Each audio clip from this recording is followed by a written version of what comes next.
In a world where our taste buds are seduced by glossy images and mouth-watering claims, it's time to put on our investigative aprons and embark on a quest for truth. Allow me to challenge your perceptions and empower you with the knowledge to navigate the complex landscape of food advertising. Today, we talk about honesty in food advertising, the ethical considerations for food and beverage. Read food labels properly. This is an often repeated admonition to consumers in order for them to know what they are purchasing. But are these food labels honest? Are they ethical? Let us take a look at food warnings on labels. Everyone is on the healthy wagon, so a nutrient warning policy is a common sense response to rising rates of diet-related disease. These warnings should be at the front of the product, designed to alert consumers when the product contains high levels of unhealthy nutrients. However, not all manufacturers adhere to this practice and simply include a nutrient information box at the back. I'm sure that many of you have seen this. To the consumer who does not understand what these numbers mean, it can be very confusing. It is important that consumers are able to make informed choices about their diet, with nutritional content such as fat, salt, and sugar clearly labeled on products.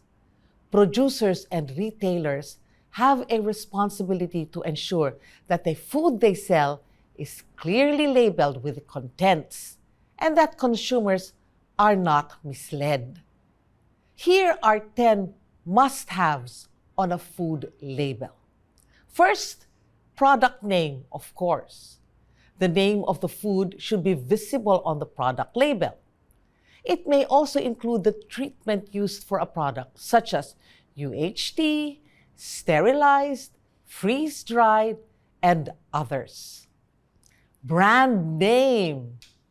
Our nation is a very brand-conscious nation. The registered trademark of a company's brand name must be printed on the label. This will also ensure that the consumer will have someone to run after should something happen. Third, ingredients. It should be presented in descending order or according to proportion. So the most important ingredient should be the first one, or the most in terms of amount should be the first one. Food allergen information must also be visible to warn consumers of possible allergic reactions. So you will see on food labels statements such as, warning, contains peanuts. So the consumer will now know that it contains peanuts and will have the responsibility to purchase it or not. Net content. To be clear, net weight and gross weight are two different things. Net weight is required on product labels to represent the food volume minus the actual packaging. Drained weight is also required to be declared for food products packed in a liquid medium. It represents the actual weight of the food product once the aqueous solution is discarded. So only the edible portion remains. Manufacturer details. The name and the address of the manufacturer are vital, especially for all locally manufactured items. The manufacturer's contact details will give consumers a reference in case they have inquiries about the food product they purchase. Lot identification refers to the code that uses a mix of numbers and letters in reference to the batch of products. This is crucial for product identification and tracking, such as when the product on the supermarket shelves have been found to be contaminated. They will now have access to all the products that fall under the lot.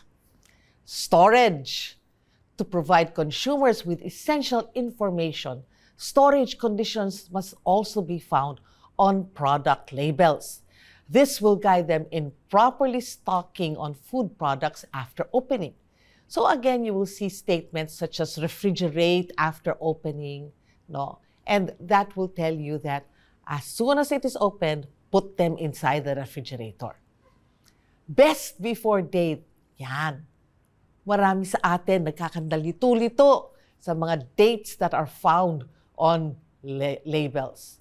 Expiration and use by dates are some of the most common information that consumers usually search for. It is an important marking that reassures product quality. Mind you though, expiration dates do not mean that they are no longer edible. It is just that the quality of the product is not the same as when you consume it within the period before the expiration. So if you have any complaints about the product, but you consumed it after the expiration, you can no longer approach the manufacturer and complain. Instructions, of course. The direction of use should be visible on the label, especially for products that require certain instructions to be properly consumed.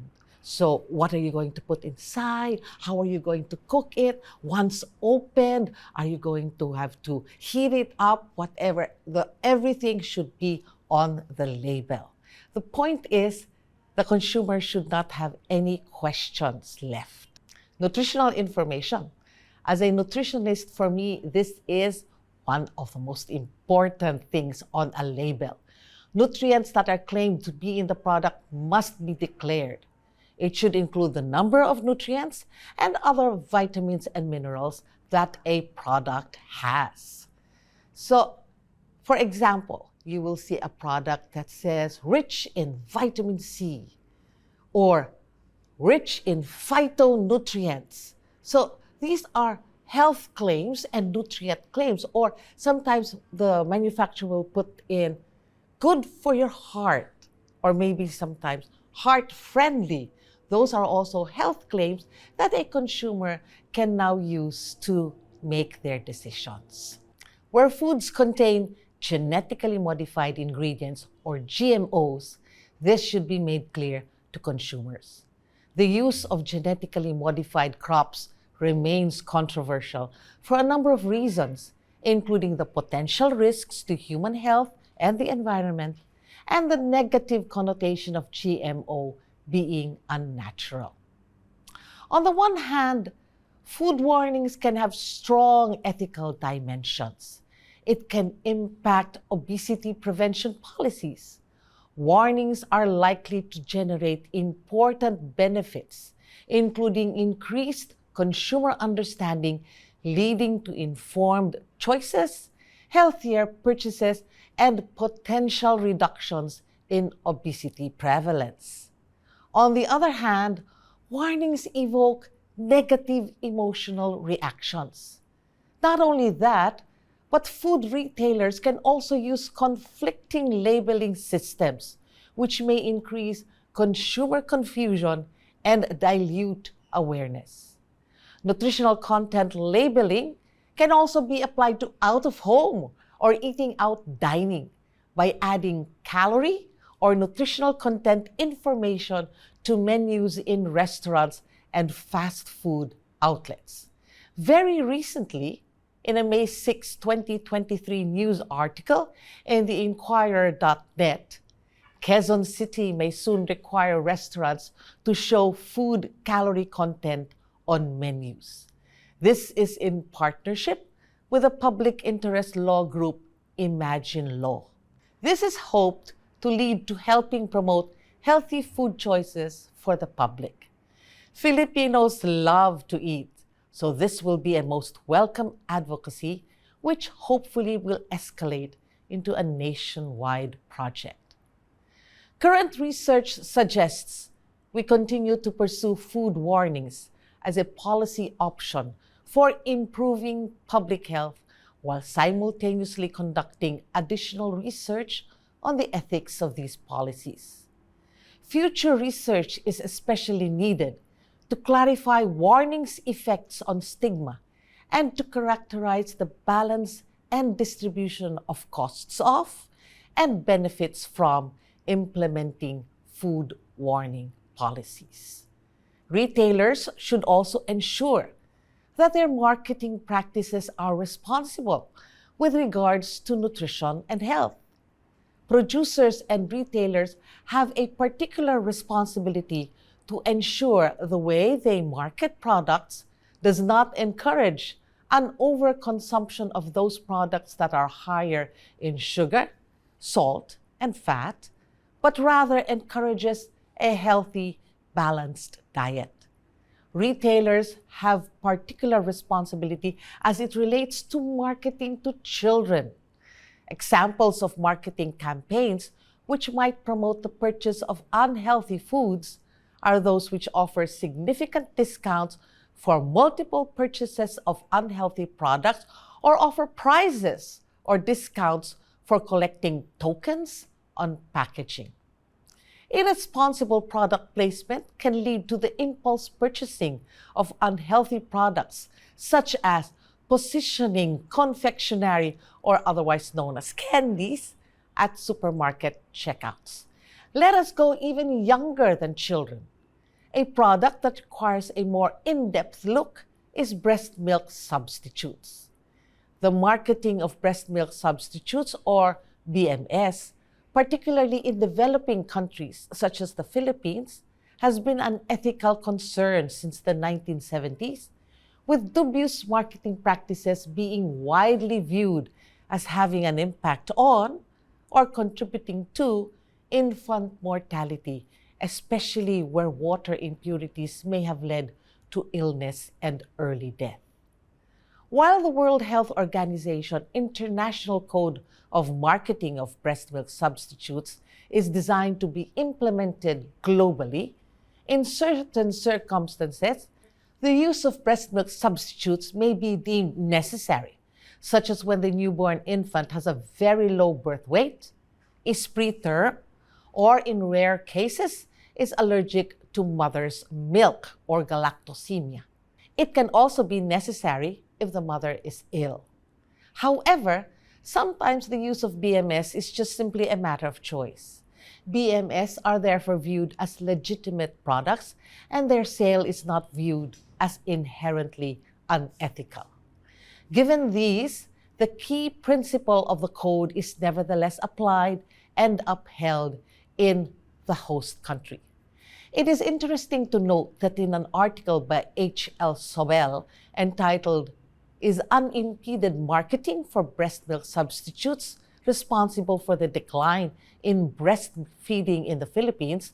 which was published in Social Science and Medicine in 2011, it was found that two factors strongly affect a mother's decision to feed infant formula: advertising exposure and recommendation of doctors. Milk companies are using this mindset to create marketing efforts targeted to mothers. The same article notes that over a period of 5 years, the milk industry in the Philippines spent $480 million in promoting and advertising as compared to the $130 million the US spent. Thus, the Philippine Milk Code of 1986 was enacted, otherwise known as Executive Order 51 or simply EO 51. There are certain provisions within the code that are designed to safeguard the health of both infant and mother. Some of these provisions are: no advertising of breast milk substitutes to pregnant mothers is allowed, no direct approach to pregnant mothers by manufacturers with product samples, no free gifts distributed to pregnant mothers, and no in-shop promotion of such goods, no direct approach to health workers with product samples of such goods, strict accountability regarding labeling, including the indigenous languages. In conclusion, the realm of food labeling and marketing holds profound ethical implications that impact our choices, health, and well-being. By understanding the importance of clear and honest food labels, we empower ourselves to make informed decisions about what we consume. it is crucial for manufacturers and retailers to prioritize transparency and responsibility, ensuring that their marketing practices align with promoting a healthy, balanced diet. Let us advocate for stricter regulations, enforceable codes, and comprehensive education to navigate the labyrinth of food advertising, fostering a culture where honesty and ethics prevail. Together, we can reshape the landscape of food and beverage, fostering a future where truth, transparency, and consumer well-being reign supreme.